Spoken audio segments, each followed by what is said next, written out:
Hello, everybody. Welcome to Game Informer's latest cover reveal. I am Kyle Hilliard here with Marcus Stewart. What's up, Marcus? Hello, good morning to everyone. And Alex Van Aken. How's it going, man? Hey, good. I'm not wearing pants, but nobody can see that. Why is keeping open it with that? No, I'm not a person that keeps secrets, you know? That's true. Yeah, so we'll reveal the cover in about 7 minutes. I'll press the button at exactly 11 a.m. Central Time, and it'll go live on the site.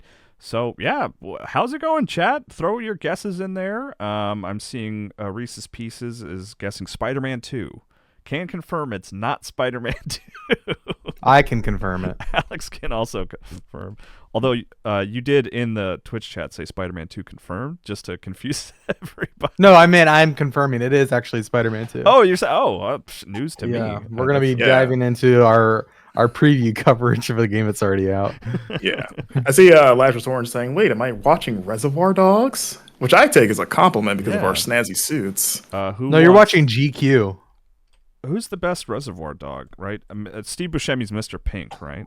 Top 10 Reservoir Dogs. It depends on the color, really. I think Mr. Pink is not the one you would pick. I mean, Mr. Orange, he's the undercover guy. Maybe Mr. Orange is the cool one.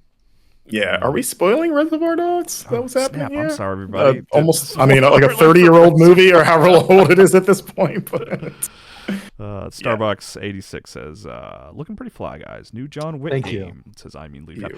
We throw on suits for all these streams. It's not necessarily a tease for what the game is. Yeah, this has become the only time in my life I wear suits now is doing these cover reveals because I'm not a suit guy. I don't find myself in a lot of situations This is just how I normally come to work. Don't. Yeah, no pants. I look good in a suit, but not really my thing. I will say a couple things we'll share about the cover is that Marcus wrote the cover story. Yes. And Alex. It says a Marcus Stewart joint on the cover itself. I insisted that all of my cover stories have that now. Right. Yeah. Who's the director who does that? Why am I blanking on it? Spike Lee. Spike Lee. Okay. Yeah. It's not a Spike Lee video. Yeah, the Spike Lee of Game Informer. Yeah. That's right. Spike Lee was heavily involved in one of the recent NBA 2K games, right? He made. Yes, he was. 16. Yeah. Yes, he was. Who can forget that amazing story mode?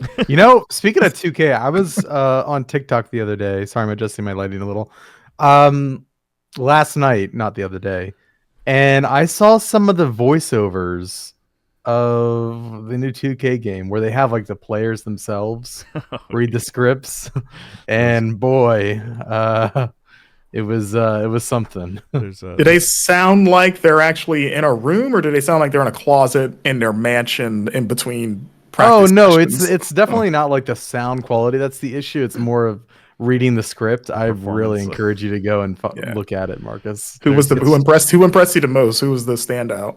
Probably the player character. Oh, okay. Oh, like the player character, like the protagonist was good, right? Because they were a hired actor. Is that what you're saying? Yeah, I think so. I think so. Okay, also, maybe they don't speak. I don't remember, but the others atrocious. There's a good donkey video about voice acting that highlights a lot of those.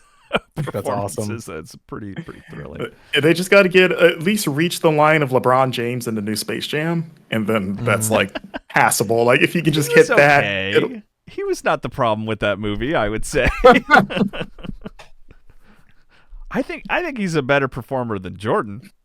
I mean, probably. That's probably controversial just for nostalgia, but like now that I'm thinking about it, if I'm being honest, LeBron was probably better than Jordan. But he was good in that Judd Apatow. The one time he's better than Jordan in anything to really to get the fire going, and just get to pour some gas on a fire as my camera goes out of focus. Yeah. On the topic of suits, I was trying to think if anyone you guys would know because you actually played and covered the game that will be revealed on our cover shortly. I don't think there's a lot of suits in this game. I don't think anyone's wearing a suit in this game. Not the kind you would normally think of. Speaking of which, this is out of that was good. Different, but the Starbucks 86 saying awesome job on the humanity vid, Alex. You and Blake did great. Thank you. Appreciate it. Yeah. We just posted yesterday a 26 minute documentary on the making of Humanity, which is the puzzle game that came out earlier. I think it came out in May. And you might have seen like the Shiba Inu that's glowing white, leading hundreds of people through like these lines to solve puzzles. That game sounds familiar. You should go. Well, even if it doesn't sound familiar, you should go and watch it. Yeah. Because it's a pretty fascinating video, if I do say so myself. Highlighted a bit in the issue as well. But go. We'll take this opportunity to plug it now while we got a minute and a half to go. Go check. Yeah, out I'll drop it in chat, so that if people want to bookmark it for later, they can do so. Not a new John Wick game, can confirm. I mean, Leafeon. I'm looking through because you don't want to highlight too many guesses. You don't want to throw. There are some good ones that I'm not acknowledging. Yeah. There are some good ones. Yeah, such as Lord of the Rings Gollum for Switch by Silver Fox. That's the one where they fixed everything. That's not that one. There's a really good one that's not it, but I don't want to turn it down because then people will know it's not that. Right. Yeah. But there is a really good guess based on like. We're not in the business of breaking hearts just yet. Need a few more seconds for that. I got about 40 seconds here. 35. Got about 80 people in the stream. Welcome everybody. If you're new here, be sure to follow our Twitch channel. We stream every week, as on Fridays, and typically more than that. But additionally, whenever we have a new cover reveal, we have a morning like this where we all gather, we dress up, we get excited for the next Game Informer cover, and we reveal it. Yeah. I hope everyone in chat's dressed up too. Yeah. This is a formal. You need to be dressing. Well. All right, guys. 5 seconds. You ready? 4, 3, 2, 1. There it is. Avatar: Frontiers of Pandora. Man, I really like this freaking cover. I love the way this cover looks. Yes, sir. Just so much color. That was like a big thing for me. I was just like, oh man, that looks great. Like I feel like even if you don't care about the movies, or maybe you aren't a fan of the movies, like I love the art is fantastic, and that the sort of the alien planet and the light coming in through the background. Just a great cover. But let's hear more about what's inside the issue. Marcus, Alex, you guys traveled for this one, right? Where? Tell us a little bit about the cover story. Yeah, we flew out to Malmo, Sweden to visit Massive Entertainment, their studio there. Massive, best known as the developer of Tom Clancy's The Division. They're the ones making this game. We spent a couple days in the studio where we got to play a couple of hours of Avatar, as well as take an exclusive hands-off tour of 2 other regions that haven't been highlighted yet, and sort of the wider press coverage. Got to get a good look at those, and also got to speak to several of the sort of key design leads on the game. A bunch of interviews just talking about how the game came to be, what it was like to work with James Cameron's Lightstorm Entertainment, which is the production studio behind the Avatar films, and just pick their brain about what their approach is for this game, especially because I think the game has gotten a lot of Far Cry comparisons, and sort of seeing what is it doing to separate itself from sort of not only that series, but Ubisoft open worlds in general, and how it's leveraging the Avatar license to do that, as well as just talking about how it created basically its own new slice of Pandora that is canonical, by the way. This is a canonical story in the still evolving Avatar franchise. The Western Frontier in a whole other area, the 3 new clans haven't been seen before, and even just designing new animals and new plant life, and all these characters that are now part of the mythos. It's a lot of really interesting talks about what it was like to sort of collaborate with Lightstorm and have their ideas incorporated into the broader series. Got some video features coming up, a new rapid fire Yep, one we've of got a them too? rapid fire. We've got multiple video interviews with those key folks that Marcus mentioned. We've got a lot of gameplay that we captured ourselves, hands-on footage. Some of it you've probably seen, or you've seen the areas, probably some of it in recent preview events, like that came out like a week ago. But we've got a lot that I can most definitely say you probably haven't seen.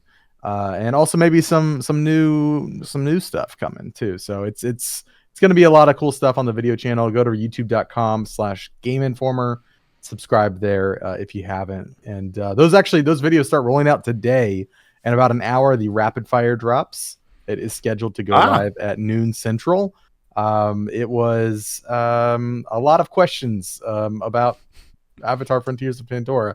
I'm trying to remember the exact amount. I'm laughing at that pitch because that's what all the rapid fires are.